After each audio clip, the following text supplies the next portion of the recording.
मैं नवा नवा सौदी आया तो मेरा दिल नहीं लग रहा। मैं रोज घरदियां नूं कॉल करके कहना कि यार इत्थे काम बड़ा मुश्किल है, कफील टाइम सिर तनख्वाह नहीं देंदा, रात दिन काम लेंदा है, ना मेरी नींद पूरी हुंदी है, ना इत्थों दी रोटी खाण नूं दिल करदा। मैं एवें दी उन्हां नूं बड़ियां पुट्टियां सिद्धियां गल्लां सुनाना कि किसी तरीके नाल मेरे घर दे मैनूं पाकिस्तान सद लैण, लेकिन वो इस पासे होण लई राजी नहीं है। 2-4 दिन गुजरे तो मेरा एक दोस्त मैनूं कहंदा यार मैं ना पाकिस्तान जा रहा, जे अपने घरदियां वास्ते कोई चीज़ घल्लनी है तो मैनूं दे दे, मैं तुहाडे घर पहुंचा दांगा।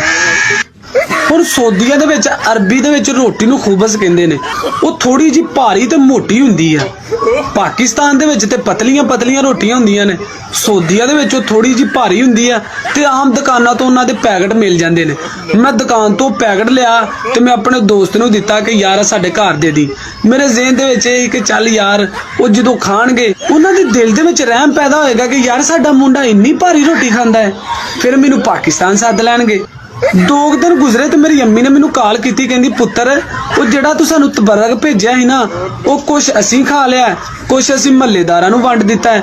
तेरी मेहरबानी आ 2-3 पैकेट होर भेजी जिहड़े असी सारे रिश्तेदारां नू वंड दईए, ते मेरा पुत्र दिल ला के काम कर।